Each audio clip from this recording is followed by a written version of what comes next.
It's Tuesday the 7th of July and I'm just about to head off to Filey to spend the day with Mum while Dad has his first appointment with the chemotherapy / radiotherapy people at Cross Lane Hospital in Cottingham. And I've already had a message from Jeanette saying that he's a bit all over the place this morning, and she thinks that if they don't kind of focus on the thing on his face, the disfigurement on his face, then that he'll lose hope.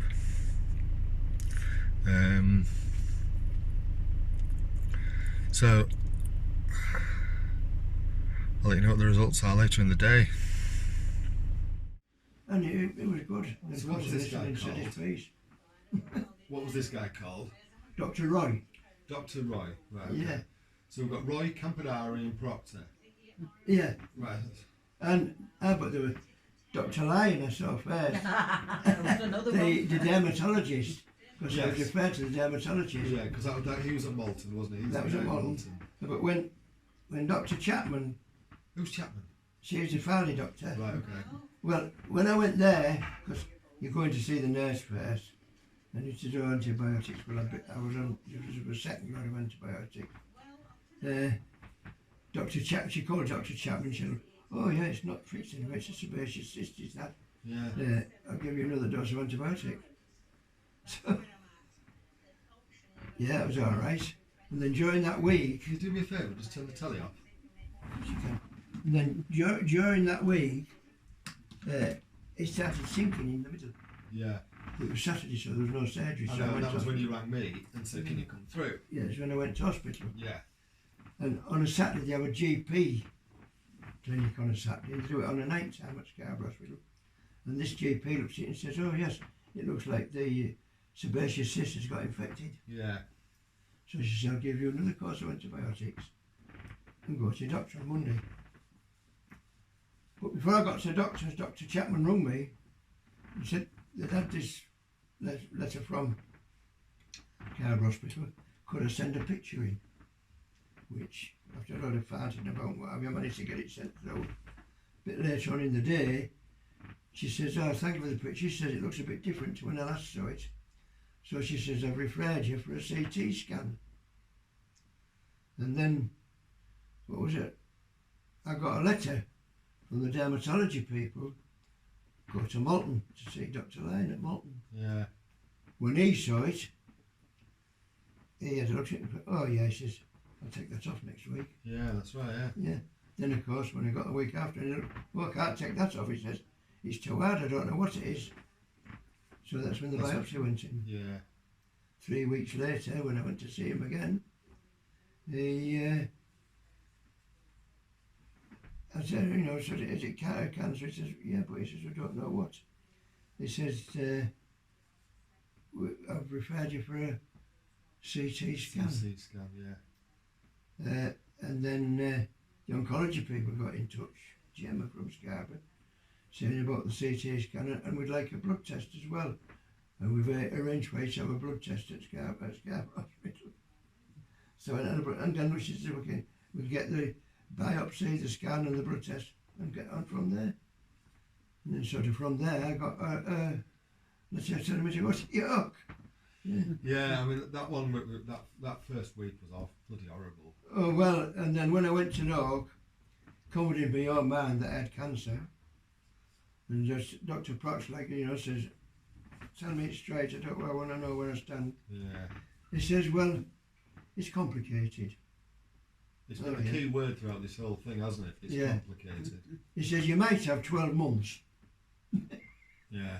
And then he started talking. He says, "We found a spot on your lung, spot on your cancer, on your liver, on your bladder, and we don't know whether there's any gastro and cancer, what's it. But he says, we don't know where the primary is." Yeah. So then a week later I had to go see Dr. Canavari, and she talked about things, and she decided, well, she'd get rid of the one in my bladder first, through surgery. And I told her I wasn't happy. I signed the consent form to say, because I said anything to do something, but I said I'm not happy about going to sleep. Yeah. And then I got a letter saying I'm going to have to go to sleep. But then, since then, they've altered it all, Yeah. and we've gone to Cottingham.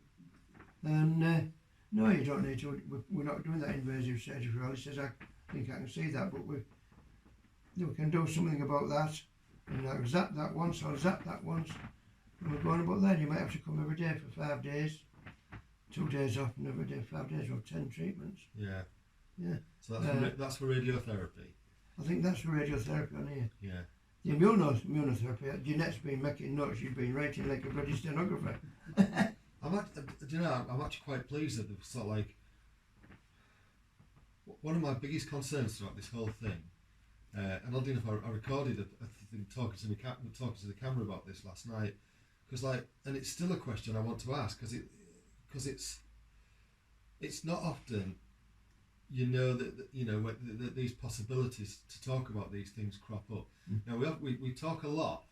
We've talked a lot about sort of like where the wills are and what's in your wills and all that. So we've talked about the preparation for those possibilities, and stuff like that. But I think one of the really important ones is if there's an opportunity to do it, how do you like when Queenie passed away, your mum, we were actually there. You know what I mean? There was me, you, and Grandma Edna there, and we kind of held her hand, and we were with her when she went. And it's 'cause I just think, it's just like right, it's not an if situation, because we're all going to get to that point. When you go, When you go, is that kind of something you'd want? Yeah, how do you want to go? Because, and it makes me well up thinking about it, because I think you two are really fortunate in the sense that you've got Jeanette and so on, and me and her aren't going to be quite so fortunate in that respect, and I just think, if we can send you out as comfortably as possible with us around you and so on, I think that's a really nice thing to do. You can do about it. Well, there may be and there may not, you know what I mean? Because obviously, like with your mother, there was the rattle and stuff, the fluid on the lungs, and you sometimes know things are closed. That's all you can do. Yeah. Because when you get to the stage where you can't do anything and you just laid there waiting to go, what can you do? I know, and it's horrible, and that's why I think it's nice to just kind of get that kind of, get that conversation out of the way. And I don't think it's nice people dying on their own. No, I don't.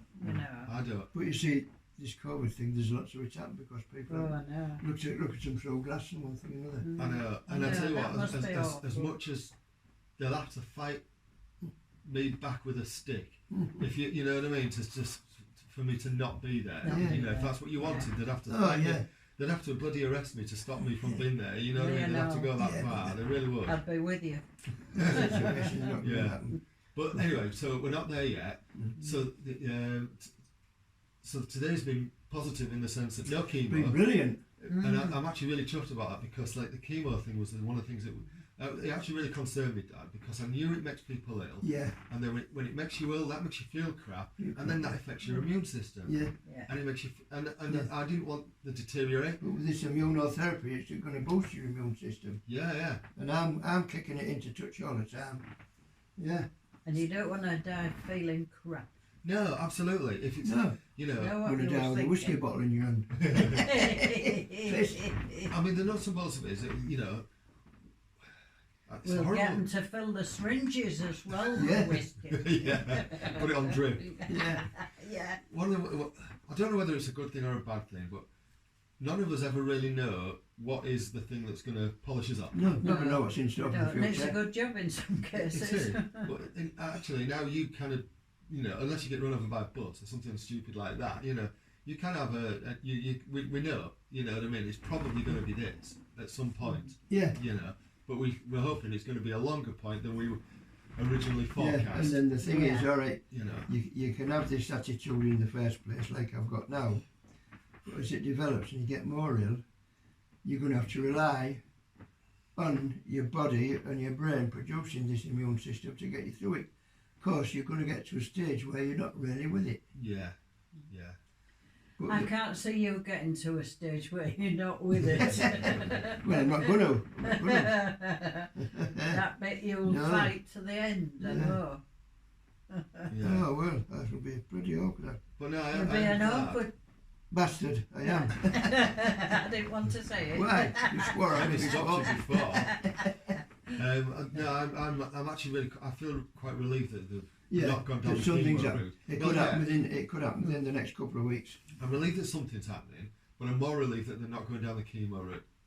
To some extent, yeah. I mean, But Dr. Proctor said they might not. There's chemotherapy and immunotherapy, and this fella apparently seems strong to immunotherapy. I don't know whether he does this in all cases, but I think yeah, the way now they're seeing me and the attitude, and we've got one thing and another. yeah, He's thinking, because he knows I've got advanced lung cancer, and he'll do what he can to just to prolong things, yeah, give me a reasonable quality of life and prolong it as long as possible. yeah, So then if that works, and my body gets itself together and works against it, because you have heard of these things happening and curing things getting better. yeah. So I know it's been a real struggle. It's one of the things that that's sort of like, it's one of the things I've really struggled with, this contrasting thought process of it's like the doctors that we've seen before Roy were quite emphatic that the treatment wasn't going to work. It was a very low success rate, and yet you were adamant that you were going to beat it. yeah, You know what I mean? And I know this is horrible to say, but my money was kind of on the medical advice, because it just didn't seem like, as I say, if they went down the chemo route, that was going to make you feel shit, and that was going to make that wasn't going to help. It's not a nice way to go, but anyway. Dr. Proctor said it doesn't always go bald and this sort of thing. Everybody acts differently. Yeah, totally. Yeah. But he says it could happen. It just feels as though we've got a bit more of a hopeful, Yeah, it is hopeful. Yeah, but constructive in the sense that we've got a plan. We've got something that's going to happen in terms of radiotherapy. You are aware that the radiotherapy will make a bit of a mess. Oh yeah, I will feel at times. I will feel a bit sickly or something. Well, remember when you had that cream for that cancer on your face, right? Basically, that's what radiotherapy kind of does. It kind of burns stuff. Yeah. You know what I mean? And This is too much for that cream. You're sorry. Oh yeah, yeah. But what I'm saying is, it's a burn. It's kind of like a burn. Oh yeah. You know what I mean? It's like a burn. Because I wondered when this first started if it was a flare up from the past. With the sun cancer. Yeah, the skin damage. Melanoma stuff. Yeah. Well, the funny But I think that if it is like that, it's doing some good. It's working. Yeah, I'm not saying it's not. I'm just saying you just need to be aware. Oh yeah, well, it was like that cream. It made things look worse before it got better, because what it was doing was killing the dead cells. Yeah. Mm. And allowing and feeding the new cells and allowing the new cells to grow through. Yeah, that's right. Yeah, and this is some respects what radiotherapy will do. Yeah, it does something similar. But Yeah. So we'll just see how we go. Just play it day by day, and keep cursing and swearing and kicking it into touch, and we'll be laughing. And you've got to think, you've got to keep going for me. Oh, I've told him that. Mm. Yeah, I told him. Says I've got to get through. So I must do. I've got to. So I've got my missus to look after. Yeah, no, I'm glad you've come away from that. Yeah, and he said, "Oh, we'll get, under circumstances, we'll give you all the help you can." Yeah. So we'll be getting in touch with people. They will be getting in touch and saying what help we need, not just financially, but help around the home. Yeah. Which we are going to need it. So I don't want you going up, getting angry again anymore, like you have done, saying I'm fucking useless and one thing and another. Because you're not useless. It's just we're at the stage in our lives now where we can't do what we did before, not quite as capable as we was before, and we've got to the stage where we do need a little bit of help. So you like accept it gracefully, or I'll kick you into touch. Just a little. Not a lot. Like that. Well, just a little. No, it's going to be like that. It's growing. It is growing. Because we're getting older, so it grows more and more and more. It grows based on need. Yeah. Yeah. As you get older, you need a bit more. So there's no saying, "Oh, I'm all right. We're all right. We're not all right, and you're not all right, and I'm not all right." So just say thank you very much. I appreciate that. All the help you're giving me. Thank you very much. Not to when somebody comes. Are you all right, Jeanette? Are you sure? I think she's just making something. She's making food. It's going to feed, can't it? I don't need feeding. I fed you. Are you? Do you feel a bit better about that? Not really. Are we still on video? Yeah. Oh, of course, she's eating a dinner. She said she didn't want to be on Carl's video eating a dinner. Is it turned off now then? No, not yet. But Get it inside. Is it still on, Carl? yeah. Do you want to turn it off? Yeah. Well, that really couldn't have gone any different today than what I expected. When he and my sister came back from the hospital today, they were really quite elated, and understandably so, because the doctor that they saw was really positive. Dr.